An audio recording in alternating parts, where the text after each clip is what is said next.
Compléments alimentaires, pourquoi et pour qui?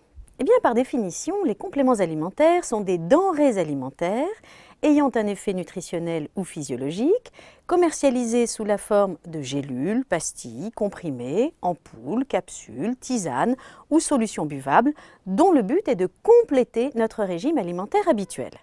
Il s'agit donc bien de compléments et non pas de substituts.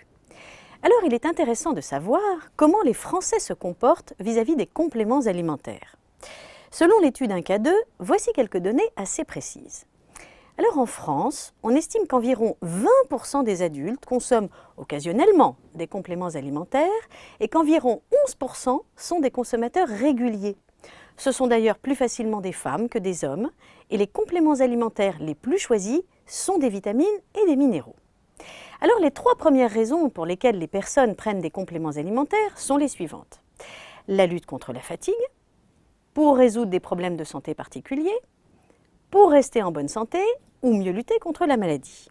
Alors ce sont effectivement de très bonnes raisons et c'est pourquoi il est finalement tout à fait légitime de prendre des compléments de vitamines, de minéraux et d'antioxydants dans les circonstances suivantes.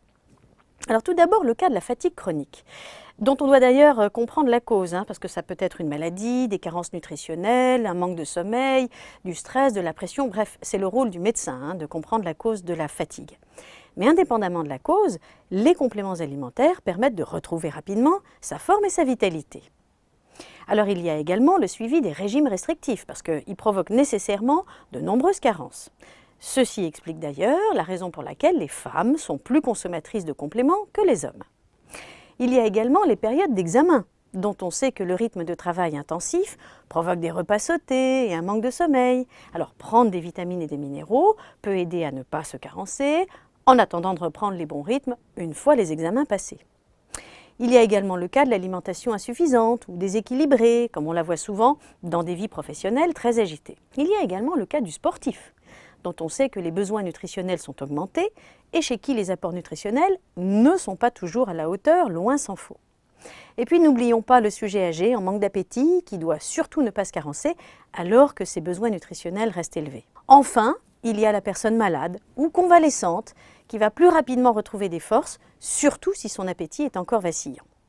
Bref, vous voyez que les occasions de prendre des compléments alimentaires ne manquent pas. Alors voici les 5 points essentiels à retenir.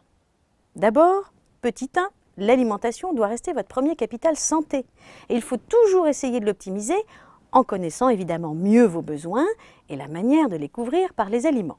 Petit 2, il arrive fréquemment que l'alimentation ne soit pas à la hauteur pour couvrir tous ses besoins, parce que l'on mange mal et que l'on fait les mauvais choix alimentaires. Par exemple, quand on ne mange pas assez de légumes et de fruits. Alors petit 3, en France, les carences sont nombreuses et fréquentes. Au moins un Français sur 4 a au moins une carence.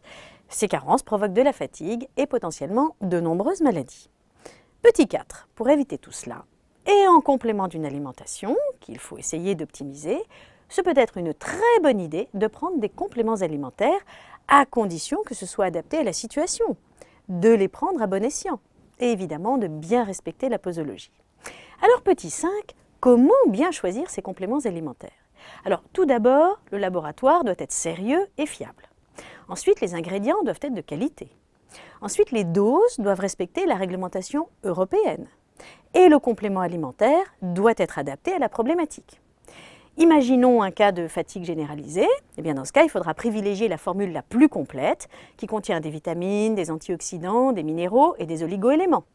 En revanche, si c'est un cas d'ostéoporose, il faudra plutôt privilégier un complément alimentaire qui soit riche en calcium et en vitamine D. Voilà, alors maintenant à vous de faire les bons choix, parce que c'est très important de prendre soin de soi et de sa santé. Et puis surtout, n'oubliez pas de soigner la qualité de votre alimentation. À bientôt!